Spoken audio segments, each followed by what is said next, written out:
दोस्तों, बॉलीवुड में एक शख्स ऐसा था जिसने सिर्फ अपनी आवाज़ और तेवर से बड़े बड़े सुपरस्टार्स की छुट्टी कर दी। बिहार से आए एक दुबला पतला लड़का जिसके चेहरे पर चाकू के निशान थे और लोगों ने कहा तुम विलन बनने के लायक भी नहीं हो, लेकिन उसने पलटकर कहा खामोश। आज बात करेंगे शत्रुघ्न यानी कि शत्रुघ्न सिन्हा की। उनकी लाइफ की वो कहानियाँ जो शायद ही आपने सुनी हो। शत्रुघ्न जी के पिताजी चाहते थे कि उनका बेटा डॉक्टर बने, लेकिन उनके दिमाग में तो कुछ और ही चल रहा था।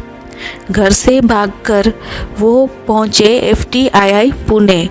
शत्रुघ्न सिन्हा पहले ऐसे एक्टर थे जिनकी एक्टिंग की वजह से नहीं बल्कि उनके लेट आने की वजह से वो इंस्टीट्यूट में मशहूर हो गए थे। उनके मेंटोर उनसे परेशान रहते थे, पर उनका कॉन्फिडेंस ऐसा था कि वो कहते थे सर जब मैं आता हूँ तभी क्लास शुरू होती है। शत्रुघ्न जी ने जब इंडस्ट्री में कदम रखा तो उनका चेहरा हीरोइक नहीं माना जाता था, लेकिन उनका स्वैग कमाल का था। बहुत कम लोग जानते हैं कि शत्रुघ्न सिन्हा को बड़ा ब्रेक देव आनंद ने दिया था फिल्म प्रेम पुजारी में।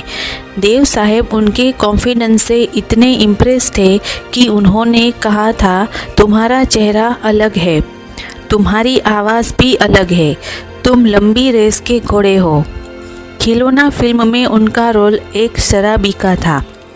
लोग कहते हैं कि फिल्म के मेन हीरो संजीव कुमार थे, लेकिन जब शत्रुघ्न स्क्रीन पर आते तो लोग अपनी सीट से खड़े हो जाते थे। ये बॉलीवुड का वो दौर था जब पहली बार किसी विलन के लिए लोग वंस मोर चिल्ला रहे थे।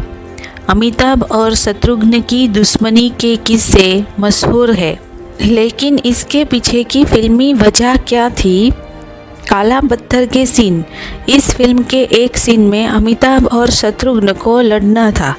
कहते हैं कि शत्रुघ्न जी अपनी इम्प्रोवाइजेशन के लिए मशहूर थे।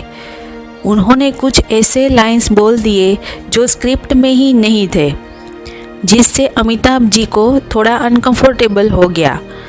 रिजल्ट ये हुआ कि दोनों के बीच कई दिनों तक सेट पर बात ही नहीं हुई।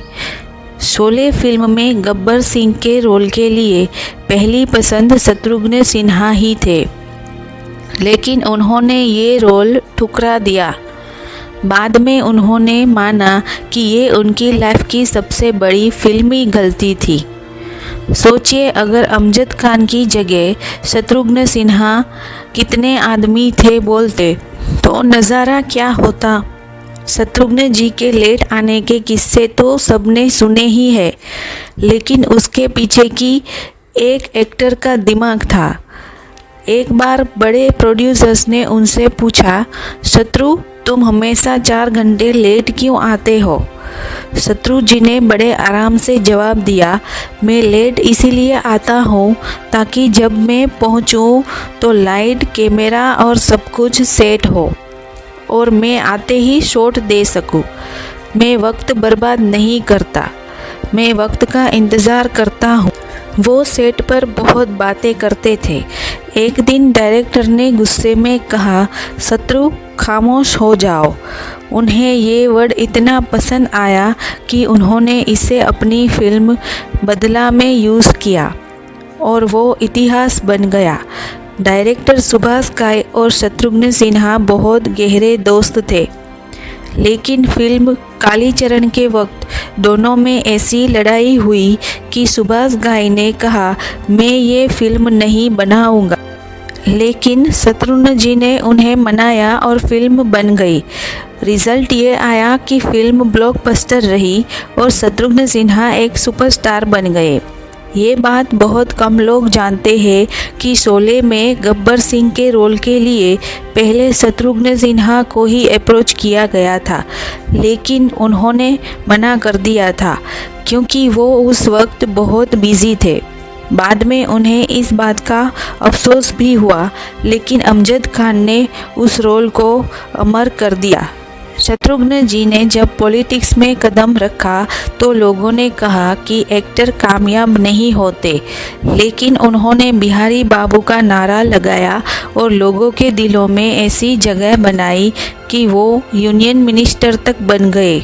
उनका स्वैग वहाँ भी बरकरार रहा। वो पार्लियामेंट में भी उतने ही शोटुगन थे जितने पर्दे पर। हाल ही में शत्रुघ्न सिन्हा सबसे ज़्यादा चर्चा में रहे अपनी बेटी सोनाक्षी सिन्हा की शादी को लेकर।